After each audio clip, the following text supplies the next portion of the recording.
Can you imagine these words? Those were the last words my father said to me before he shoved me into an October storm and locked the door behind me. Get out of my house. I don't need a sick daughter. I was 15 years old. I had no coat, no phone, no money. Just a school backpack with algebra homework inside and rain already soaking through my sneakers. 3 hours later, the police called him, and when he heard what they said, his face went white as a ghost. But by then, it was way too late. I'm Sherry Walls. I'm 28 now, sitting in my Boston apartment watching rain slide down the window. There's a letter on my kitchen table, shaky handwriting on cheap nursing home stationery. After 13 years of silence, my father wants to see me, says he's dying, says he's sorry. Funny thing about rain, it always takes me back to that night. October 14th, 2011. I remember coming home from school like it was any other Tuesday. Backpack over one shoulder, head full of the algebra test I'd just aced. I was thinking about dinner, about homework, about the band poster I wanted to buy with my birthday money. Normal 15-year-old stuff. I had absolutely no idea that in less than 2 hours, I'd be walking alone through a freezing storm, wondering if I was going to survive the night. The moment I stepped through that front door, I knew something was wrong. My father was standing in the living room, looking like a volcano about to explode. His face was the color of raw meat. His hands were shaking, and he was holding a wad of cash in one fist and empty pill bottles in the other. My sister Corinne stood right behind him. She was 19, 4 years older than me, and she had this expression on her face, concerned, worried, heartbroken. The perfect picture of a devoted older sister who just discovered something terrible about her baby sibling. But I saw her eyes. I caught that little flicker she couldn't quite hide. Satisfaction. Our stepmother Jolene hovered in the kitchen doorway, arms crossed, lips pressed together, saying absolutely nothing. That was her specialty. Saying nothing while bad things happened. My father didn't even let me put down my backpack. He started screaming like I'd set the house on fire. He said I'd been stealing from his wallet for months. He said I'd been buying pills, hiding them in my room. He said Corinne had found the evidence. Cash stuffed in my dresser, pill bottles in my closet, text messages proving I was talking to drug dealers. I tried to explain. I tried to tell him I'd never touched his wallet. Never seen those pills, didn't even know what he was talking about. But the words died in my throat because I realized something horrible. He wasn't listening. His mind was already made up. Corinne had spent the whole day preparing him, feeding him lies like poison wrapped in sugar. She stood there looking devastated, telling him she'd tried so hard to help me, tried to get me to stop. She said she hadn't wanted to tell him, but she just couldn't watch her little sister destroy herself anymore. It was a masterpiece performance, Academy Award worthy, and my father swallowed every single word like it was gospel truth. He grabbed my arm hard enough to leave bruises and dragged me toward the front door. My backpack was right there where I dropped it. He picked it up and threw it at my chest so hard I stumbled backward. Then he opened the door. Rain was already coming down in sheets, thunder rolling somewhere in the distance. The temperature had dropped 15 degrees since that morning, and my father looked me dead in the eyes and said those words again. Get out of my house. I don't need a sick daughter. He pushed me onto the porch. The door slammed. The deadbolt clicked. And just like that, at 15 years old, I was homeless. I stood on that porch for maybe 5 minutes, completely frozen. Not from the cold, though that was coming, but from shock. I kept waiting for the door to open again, waiting for someone to say it was all a big misunderstanding. Nobody came. My phone was sitting on my bedroom desk. I wasn't allowed to grab anything except what was already in my hands. My backpack had textbooks, a half-eaten granola bar, and absolutely nothing useful for surviving a night outside. No jacket, no money, no way to call for help. 2011. Payphones still existed somewhere, but who carries quarters? Not a 15-year-old who spent her allowance on band posters. Priorities, right? Straight-A student, 0-star survival skills. So I started walking. I didn't make a conscious decision about where to go. My body just moved on autopilot toward the only safe place I knew. My grandmother Dorothy's house 7 miles away. My mom's mom, the one person who always looked at me like I mattered. 7 miles doesn't sound like much when you're driving. When you're walking through freezing rain in canvas sneakers with no coat, it might as well be 700. Route 9 stretched ahead of me, dark and slick with rain. Cars splashed past without slowing down. I was just a shadow on the roadside, a shape nobody wanted to look at too closely. After the first mile, my clothes were soaked through to my skin. After the second mile, I couldn't feel my fingers anymore. After the third mile, my teeth were chattering so hard I thought they might crack. But I kept walking. What else could I do? Go back and beg my father to believe me. He'd already made up his mind. I had nowhere else to go except forward, one numb step at a time. The thing about hypothermia is that you don't realize it's happening until it's almost too late. Your body starts shutting down piece by piece, and your brain gets foggy, and suddenly sitting down for just a minute seems like the best idea in the world. Just a quick rest, just until you catch your breath. I made it 4 miles before my legs gave out. There was a mailbox up ahead. I remember thinking I'd just lean against it for a second, catch my breath, then I'd keep going. Grandma's house was only 3 more miles. I could make it, but my knees buckled before I got there. The gravel came up fast, and then everything went dark. 3 hours after throwing his daughter into a storm, my father's phone rang. The voice on the other end was cold and professional. Officer Daniels with county police. There'd been an incident. His daughter had been found unconscious on Route 9, hypothermia. She was being transported to County General Hospital. And one more thing, sir. Child Protective Services has been notified. A caseworker is already on site. We have some questions about why a 15-year-old girl was walking alone in a dangerous storm with no coat and no phone. We're going to need you to come down to the hospital and bring whatever evidence you have. My father's face went pale as bone. I know because the hospital staff told me later. They said he looked like a man watching his whole life crumble in slow motion. Corinne was standing right next to him when he got that call. And for the first time, her perfect mask slipped, just for a second. But it was enough, because here's the thing about that night, the thing that changed everything. The woman who found me unconscious on that roadside wasn't just some random stranger driving home. Her name was Gloria Hensley, and she'd spent 35 years working for Child Protective Services. She'd seen every kind of abuse, every kind of neglect, every kind of lie that parents tell about their children. She knew exactly what she was looking at when she found a teenage girl in the rain, with no coat and no phone and no one looking for her, and she wasn't about to let it slide. My father thought he was getting rid of a problem that night, thought he was cleaning house, cutting out the bad apple, protecting his family from a sick daughter who didn't deserve his love. But what he actually did was light a fuse, and he had no idea what was about to explode. Before we continue, if you're enjoying this story, please subscribe and tell me in the comments where you're watching from and what time is it there. I see everything. Thank you so much for your support. Now, to understand what happened that night, to really understand why my sister did what she did, I need to take you back to when everything started falling apart. My mother, Patricia, died in 2006, cancer. I was 10 years old. Corinne was 14. One day, we had a mom who made pancakes on Sunday mornings and braided my hair for school pictures. The next day, we were standing by a hospital bed watching machines beep slower and slower until they stopped altogether. My father didn't handle it well. That's putting it mildly. He basically collapsed in on himself like a dying star. Went to work, came home, sat in his recliner, stared at nothing. The house could have burned down around him, and I'm not sure he would have noticed. So Corinne stepped up. At 14, she became the one who cooked dinner and signed permission slips and made sure I got to school on time. She became the responsible one, the mature one, the daughter my father could lean on.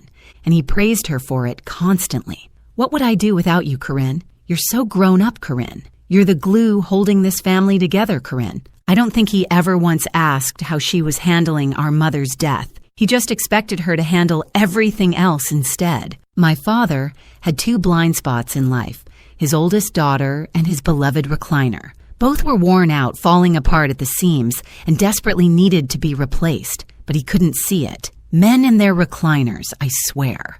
What nobody saw, what my father absolutely refused to see, was what happened when he wasn't looking. Corinne wasn't just stepping up. She was building a kingdom. And in her kingdom, I was the peasant who needed to be kept in her place. It started small. Homework that mysteriously disappeared the night before it was due. Permission slips for field trips that somehow never made it to my teachers. My favorite shirt shrunk in the wash, then another, then another. Oops, must have been an accident. Birthday party invitations I sent out that my friends never received. Messages from classmates that got lost. A reputation being built brick by brick without me even knowing. She'd go to my teachers with this sad, concerned expression and tell them I was struggling after our mother's death, that I was acting out at home, that they should be patient with me because I was going through such a hard time. She painted a picture of a troubled child, and everyone believed her because she was so mature, so responsible, so caring. I tried to tell my father once, sat him down and explained that Corinne was sabotaging me, that she was lying about me to everyone, that something was seriously wrong. He looked at me like I'd lost my mind. "You're just jealous of your sister," he said. "She's trying to help this family. You should be grateful." After that, I learned to keep my mouth shut, stay small, stay quiet, survive until I could get out. 2 years after my mom died, my father remarried. Jolene was nice enough at first. She smiled a lot and made casseroles and tried really hard to be part of our family. Corinne immediately started calling her mom. It was strategic, I think, a way to cement her position as the good daughter, the loyal one. I couldn't do it. I couldn't call this stranger mom when my real mother had only been gone 2 years. It wasn't about Jolene. It was about my own heart not being ready. But that quiet rebellion cost me. From that day forward, Jolene treated me like an outsider in my own home. She and Corinne formed their own little club, and I wasn't invited. By the time I was 15, the lines were clearly drawn. Corinne was the golden child, the favorite, the one who could do no wrong. I was the troubled one, the difficult one, the daughter who just couldn't get it together. And then there was the money. My mother had set up trust funds for both of us before she died, $45,000 each, accessible when we turned 18. It wasn't a fortune, but it was something, a safety net, a gift from a mother who knew she wouldn't be there to help us start our adult lives. Corinne turned 18 in 2009 and got her share immediately. It was gone within 11 months. A flashy sports car, designer clothes, expensive gifts for her boyfriend Trent, a smooth-talking guy with big ideas, and absolutely no legitimate income. By the time I was kicked out 2 years later, Corinne was completely broke. Her trust fund was a distant memory, and Trent was always talking about his next big opportunity, his next investment scheme, the deal that was definitely going to make them rich. My $45,000 was just sitting there, untouchable until 2014 when I'd turn 18, unless something happened to me first. See, my mother's trust had a clause in it, a protection mechanism she probably thought would help us. If either daughter was declared legally incompetent or institutionalized before age 21, her share would be managed by a court-appointed family guardian until she recovered. Corinne and Trent figured out what that meant. If I got institutionalized for substance abuse, say because my father found pills and cash and evidence of drug dealing in my room, then someone would need to manage my trust fund on my behalf. Someone responsible, someone trustworthy, someone like a concerned older sister who only wanted what was best for me. $45,000. That's what I was worth to Corinne. That's the price she put on her own sister. The week before she destroyed my life, she put her plan into motion. Small cash withdrawals from my father's account using his ATM card. She knew his PIN because she handled all the household finances. Trent's empty prescription bottles collected and saved. A prepaid burner phone purchased at a convenience store, loaded with fake text messages. On the morning of October 14th, while I was eating breakfast and thinking about my algebra test, Corinne slipped into my room and planted everything. Cash in my dresser drawer, pills in my closet, a paper with the burner phone number as proof of my drug dealer contact. Then she went to our father with tears in her eyes and told him his youngest daughter had a terrible secret. He believed every word. Why wouldn't he?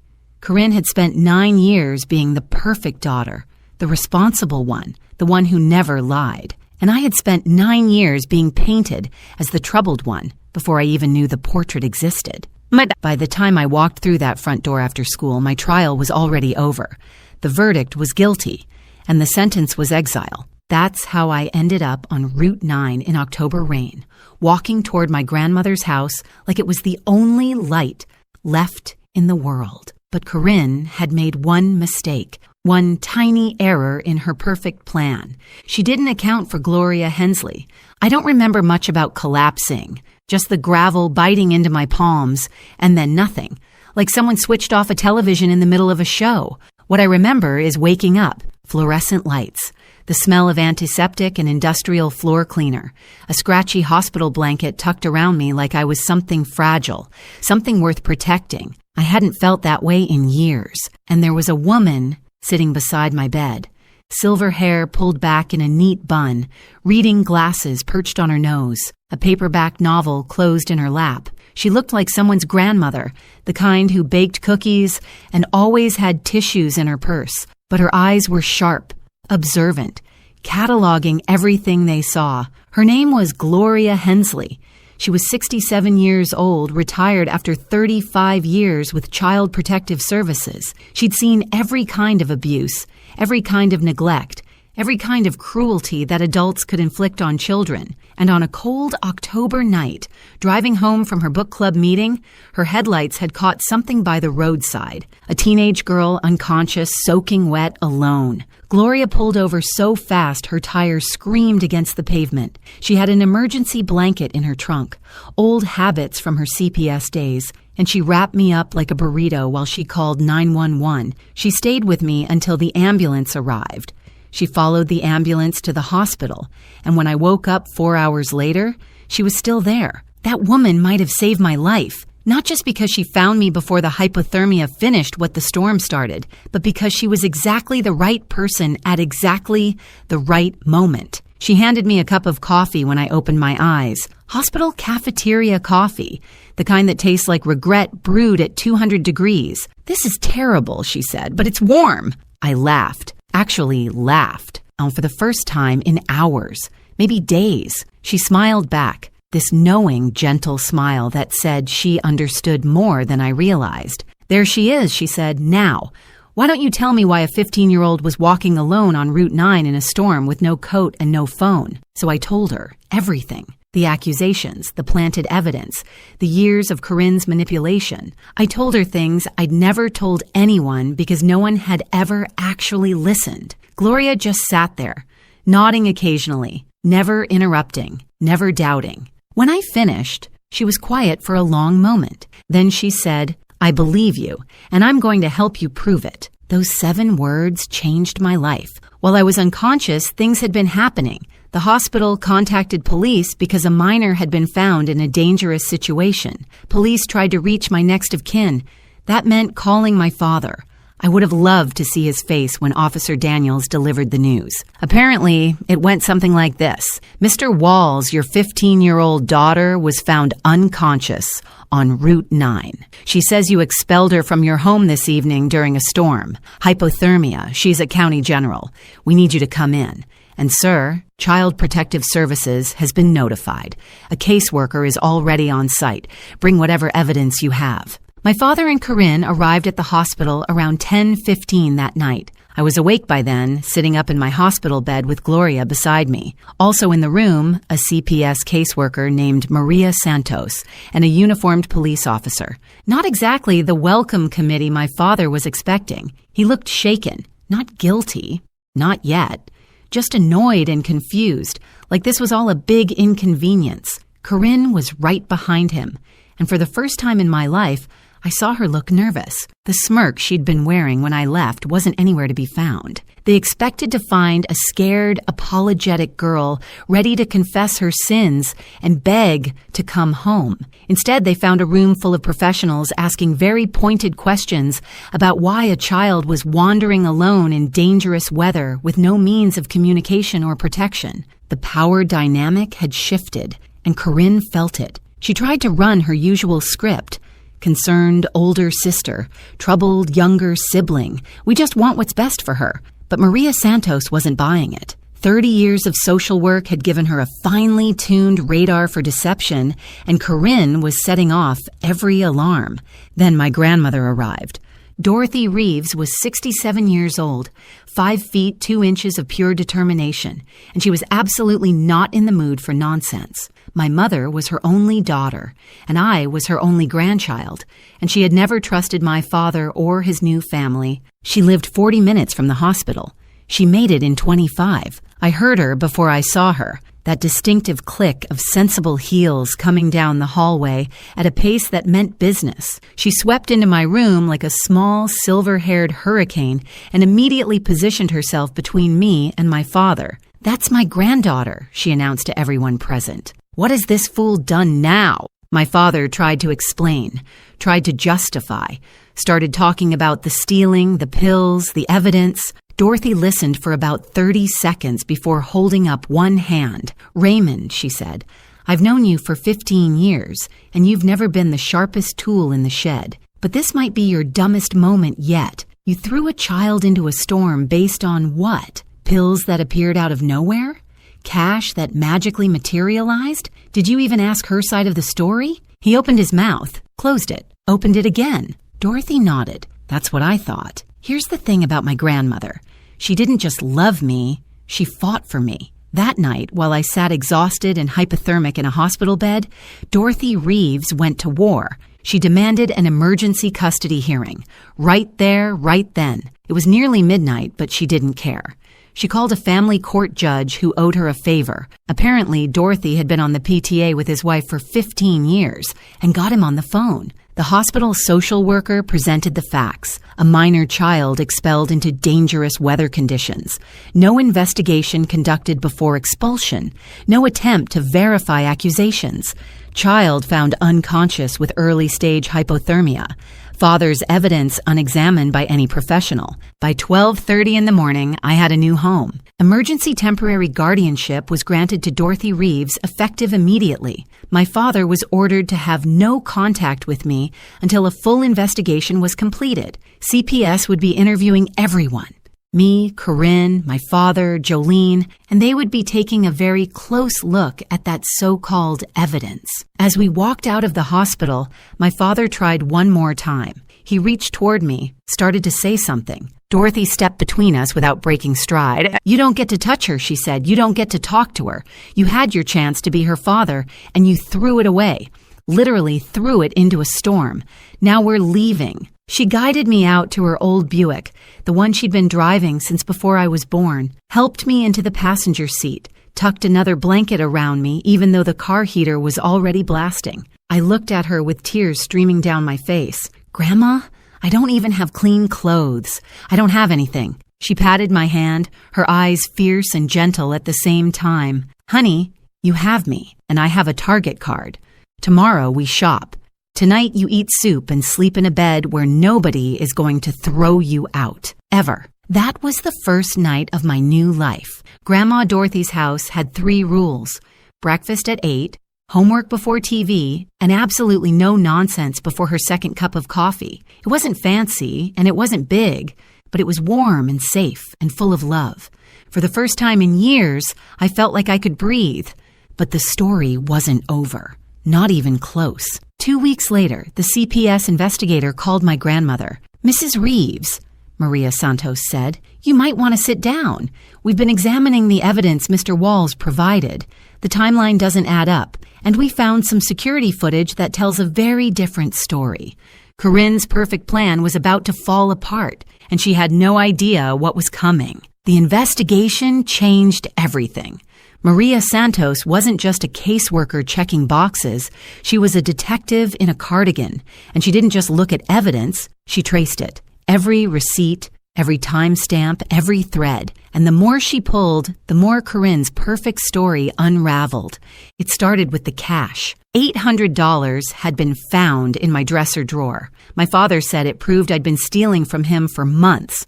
Open and shut case, right? Except Maria Santos actually checked the bank records. That $800 came from a single ATM withdrawal on October 14th, the same day I was kicked out. The bank provided surveillance footage from the machine, timestamp, 2:47 in the afternoon. The person on camera wasn't me. It was Corinne, clear as day. Same jacket she'd been wearing that morning. Same ponytail. Same car parked in the background. Her white sedan with the dent in the bumper from when she'd backed into a mailbox the previous summer. Here's the thing about alibis. Mine was airtight. At 2:47 p.m. on October 14th, I was sitting in 5th period chemistry class, learning about molecular bonds. The school attendance system showed me present until 3:15. My teacher remembered me asking a question about covalent electrons. I couldn't have made that withdrawal. Physically impossible. I was in a classroom 12 miles away, surrounded by 30 witnesses and an electronic check-in system. Corinne thought she was so clever. But here's the thing about being a criminal mastermind. You actually have to be smart. She used our father's ATM card without considering that banks have cameras. She made the withdrawal in the middle of the afternoon without checking if I had an alibi. She bought the burner phone at a convenience store 2 blocks from her gym, on camera, in her yoga pants, with her car visible in the parking lot. Some masterminds wear capes. Corinne wore Lululemon, and she got caught because she couldn't be bothered to drive an extra 10 minutes. Then there were the pills. The bottles planted in my closet were traced back to a prescription for Trent Barlow, Corinne's boyfriend, the one with all the big ideas and no legitimate income. Anxiety medication, prescribed by his doctor, filled at the pharmacy on Oak Street. Maria Santos called that pharmacy. Interesting finding.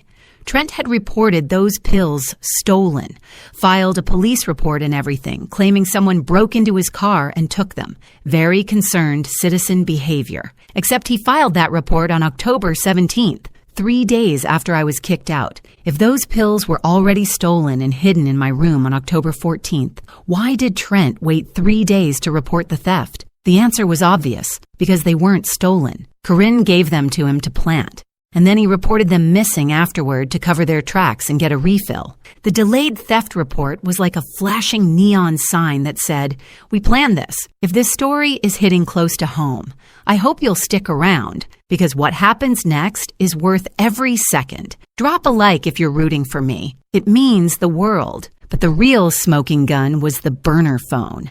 The fake drug dealer texts came from a prepaid phone purchased at a convenience store on October 10th, 4 days before everything went down. Maria Santos tracked down the store and requested their security footage. The buyer was a young woman, brown hair and a ponytail, athletic build, paid cash, but her car was clearly visible through the window, a white sedan, with a dent in the bumper. Same car, same woman. Same trail of breadcrumbs leading straight back to my sister. As the investigation deepened, an even uglier picture emerged.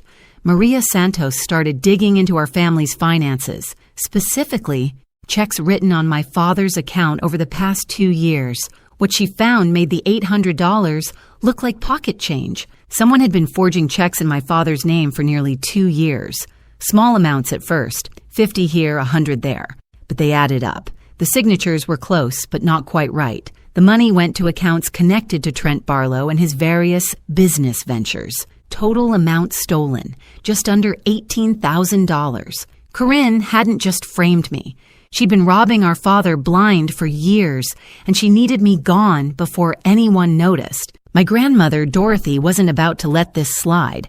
She hired Leonard Vance, an old family friend who'd practiced family law for 30 years. He'd known my mother, Patricia, since grade school, and when Dorothy explained what had happened, his face went hard in a way that made me glad he was on my side. Leonard filed for permanent guardianship immediately. He also filed a civil suit against Corinne for fraud, emotional distress, and whatever else he could make stick. And he made sure my trust fund was protected with additional oversight so nobody could touch it until I turned 18. That year taught me something I carry with me still. Keep records of everything.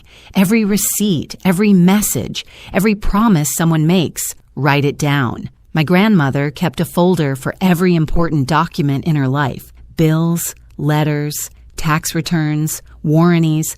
She called it her paper insurance. After everything that happened, I started doing the same thing. I was 16 years old and I bought my first filing cabinet. Still have it, still use it. Some habits save your life. Living with Grandma Dorothy was like learning to breathe again after years of holding my breath. Her house wasn't big or fancy. 2 bedrooms, 1 bathroom, a kitchen that smelled like coffee and cinnamon. But it was warm, and it was safe. And nobody there was plotting against me. She enrolled me in a new school where nobody knew my history. I made real friends for the first time. People who liked me for me. Not because they'd been fed a story about who I was supposed to be. I started seeing a counselor, finally processing years of manipulation that I'd absorbed without even realizing. Grandma Dorothy didn't have a lot of rules, but she was strict about one thing. Dinner at 6, no exceptions. She said chaos can wait until after the meatloaf. Honestly, best advice I've ever gotten. Meanwhile, my father's world was crumbling. The CPS investigation put the entire Walls household under a microscope.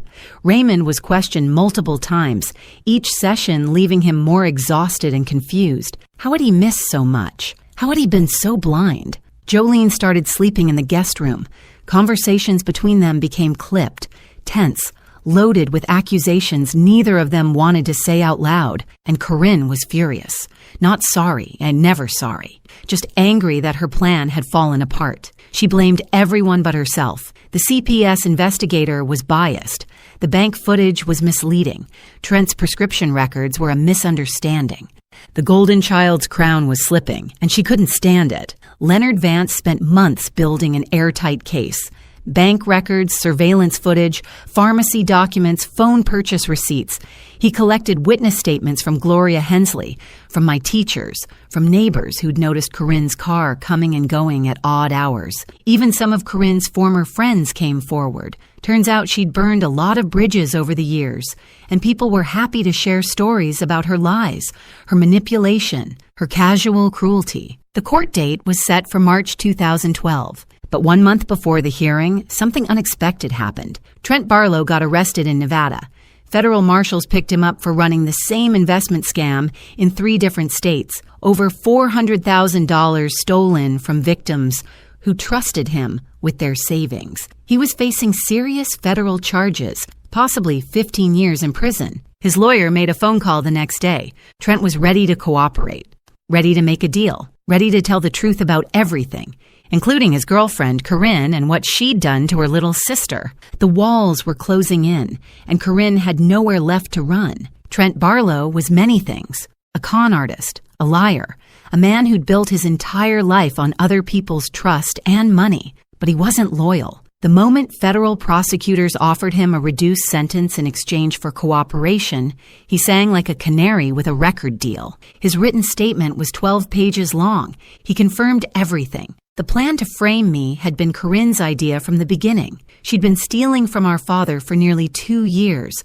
funneling money to Trent for his investments. When she realized her theft was getting harder to hide, she decided she needed a scapegoat. That scapegoat was me. Corinne figured I was the perfect target, the troubled younger sister, the one who'd never fit in, the one nobody would believe. She told Trent that getting me institutionalized would solve 2 problems at once. She'd have someone to blame for the missing money, and she'd get access to my trust fund as my guardian. $45,000. That's what she planned to steal from me while I sat in some facility, drugged and discredited and completely alone. Trent wrote it all down. The planning sessions, the pill bottles he provided, the burner phone Corinne purchased, the morning she planted the evidence in my room. He even included text messages between them from the days leading up to October 14th.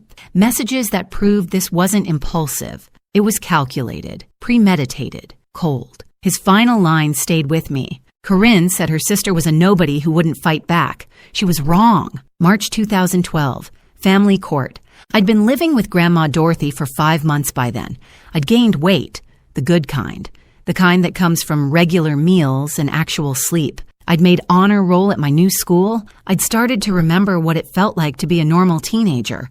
But walking into that courtroom, I felt 15 again, scared and small and wondering if anyone would believe me. Grandma Dorothy squeezed my hand. Leonard Vance nodded reassuringly. And Gloria Hensley was there, too, sitting in the gallery, wearing the same reading glasses and the same fierce expression she'd had the night she found me. The hearing was supposed to be about guardianship, simple stuff.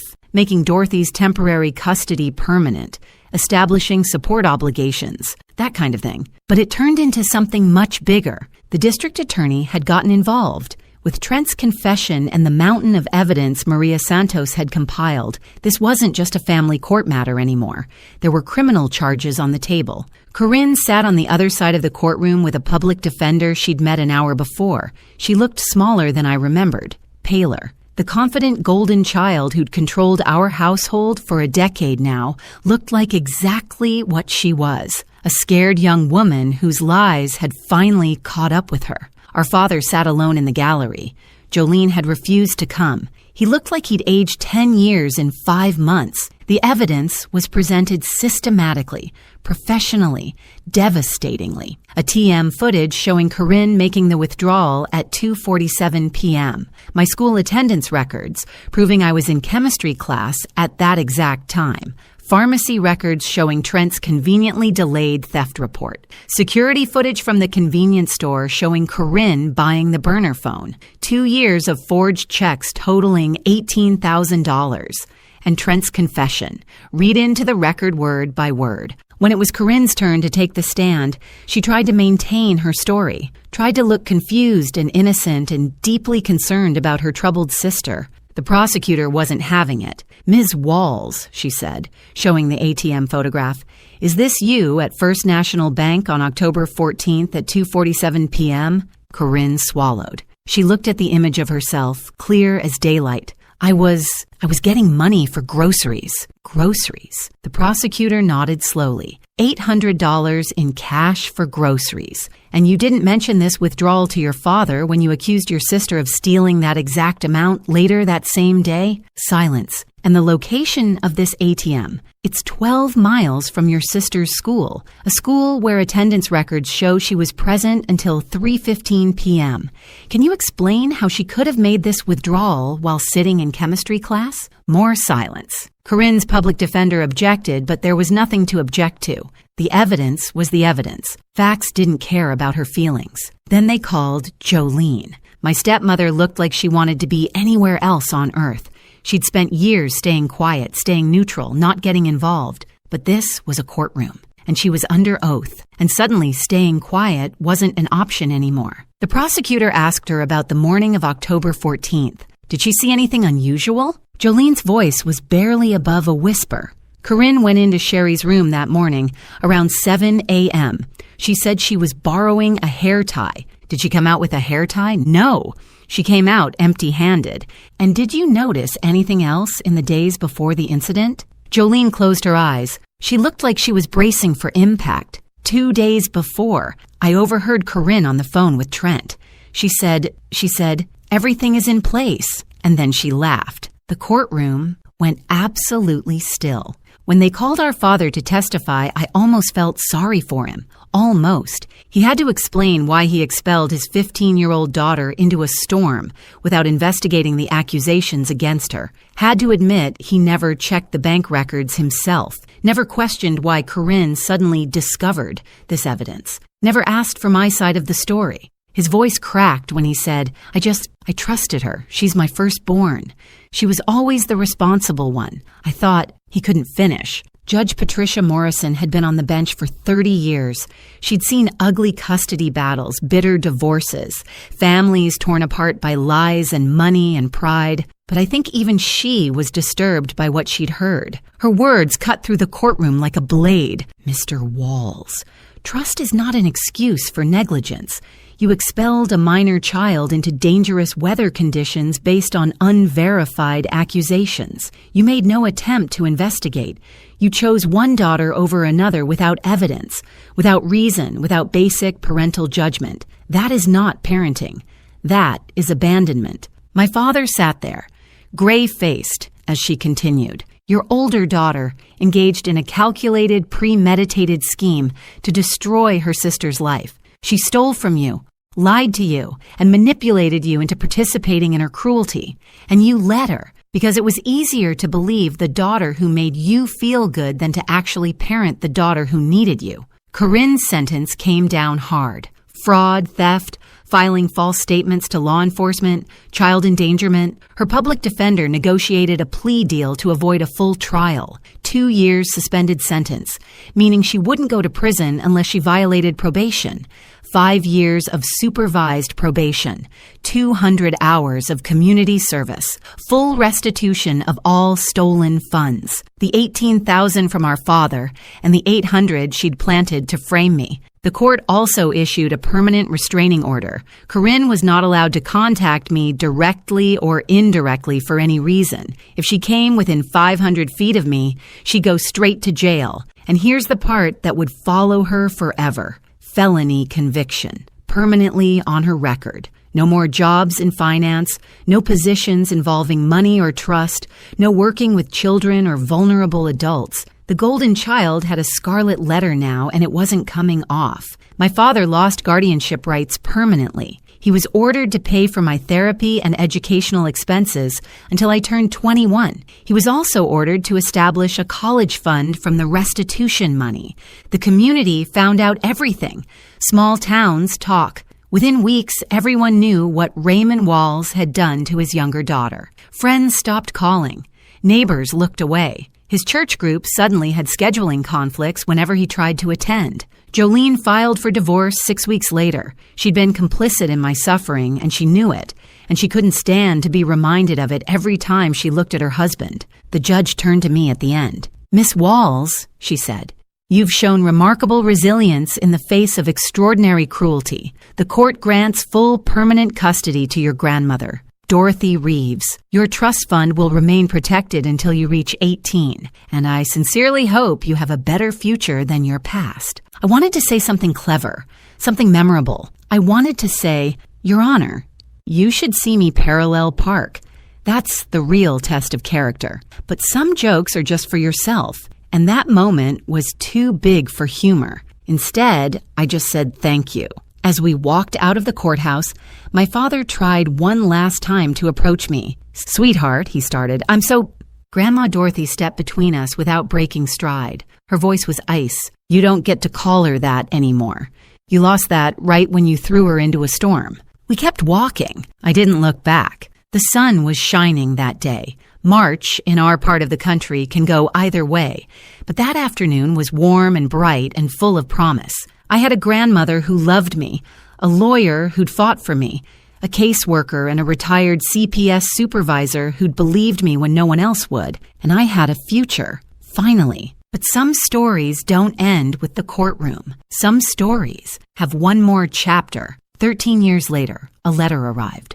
October 2024. I'm 28 years old now, and my life looks nothing like I imagined when I was 15, walking through a storm with nothing but a school backpack and soaking wet sneakers. I live in Boston. Beautiful apartment with a view of the harbor. Morning light that streams through windows I actually chose myself. I'm a marketing director at a tech company. Good salary, good benefits, good people. I worked my way up from an internship, and every promotion felt like another step away from who I used to be. And I'm engaged. His name is Colin. He's a pediatric nurse, which tells you pretty much everything you need to know about his heart. We met at a charity event 2 years ago. I was there for work. He was there because he actually cared. He spilled wine on my dress, apologized for 10 minutes straight, and then made me laugh so hard I forgot to be annoyed. We're getting married in the spring. Life is good. Life is really, genuinely, unbelievably good. Then the letter arrived. It came to my grandmother's address. Dorothy still lives in the same house, still sharp as ever at 80 years old, still following her 3 rules. Breakfast at 8, homework before TV, no nonsense before coffee. Some things never change. She called me, said something had arrived that I needed to see. Her voice was careful, neutral, the way she sounds when she's trying not to influence my decisions. I drove down that weekend. The envelope was plain white, cheap paper, with shaky handwriting I barely recognized. The return address was Maple Grove Care Center, a nursing home about an hour from where I grew up. I opened it at Dorothy's kitchen table with a cup of coffee going cold in my hands. "Dear Sherry," it began, "I know I don't deserve to ask anything of you. I know you have every reason to throw this letter away without reading it, but I'm asking anyway because I don't have much time left and I need to say this before I go. I'm at Maple Grove now. Had a stroke 2 years ago. Left side doesn't work so well anymore. Jolene is long gone. Took half of everything and moved to Florida with some accountant she met online. The house is sold. There's nothing left of the life I thought I had. Corinne came to see me last week. I wouldn't let her in the room. I can't look at her. I can't hear her voice without remembering what I did because of her lies. You're the only one I want to see. The only one I need to apologize to. I was your father, and I failed you in the worst way a parent can fail a child. I believed lies over truth. I chose comfort over justice. I threw you away like you were nothing. I know you owe me nothing. But if you can find it in your heart to come, just once, I'd like to tell you I'm sorry in person, before it's too late. Your father, Raymond. I sat there for a long time. The coffee got cold. The afternoon light shifted across the table. Dorothy didn't say anything. She just waited, the way she always had, letting me find my own way. 13 years of silence, 13 years of building a life without him. Did I owe him anything? No, I didn't. But I thought about my mother. I thought about the kind of person she'd raised me to be before she died. I thought about breaking cycles instead of perpetuating them. I decided to go. Not for him, for me. The nursing home was exactly what you'd expect. Fluorescent lights, industrial floors, the smell of disinfectant trying to cover up the smell of endings. My father's room was small. Single bed, one window, a television mounted on the wall playing something nobody was watching. He looked 20 years older than his actual age, 73, but he could have passed for 90. The stroke had taken something vital out of him, left him crumpled and gray and small in a way I'd never seen. He cried when I walked in. Couldn't speak for the first few minutes, just sat there with tears running down his face while I stood by the door, wondering if I'd made a mistake. Eventually, he found his voice. He apologized. Over and over, stumbling over words, repeating himself because the stroke had taken some of his language too. He said he'd been blind, stupid, cruel. He said losing me was the worst thing he'd ever done. He said he thought about that October night, every single day, every single night, every time it rained. I let him finish, didn't interrupt, didn't comfort him either. Then I said what I'd come to say. I forgive you. His face crumpled with relief. But I want you to understand what that means. I pulled a chair close to his bed and sat down, made sure he was looking at me. Forgiveness doesn't mean I forget. It means I'm choosing not to carry this anger anymore. It's heavy, and it's been weighing me down, and I'm done letting you take up space in my heart. You threw me into a storm because you believed a lie. You didn't believe it because the evidence was compelling. You believed it because it was easier, because Corinne made you feel good about yourself. And I reminded you of everything you'd lost when Mom died. You chose the comfortable lie over your own daughter. I built my entire life without you. I put myself through college. I built a career. I'm marrying a man who would never, ever throw me out in a drizzle, let alone a hurricane. I'm happy, but you need to live with what you did. That's not my burden to carry anymore. It's yours. He nodded, tears still streaming. I don't think he had words left. I know, he finally managed. I know. I just needed you to know I'm sorry. I needed to see you. One last time. I stayed for another 20 minutes. We didn't talk much. What else was there to say? I told him about my job, my apartment, Colin, surface things, safe things. He listened like it was the most important conversation of his life. When I got up to leave, he reached out with his good hand. Not grabbing, just reaching. I let him touch my fingers for a moment. Then I walked out. In the hallway, a nurse stopped me. You're his daughter, right? The younger one?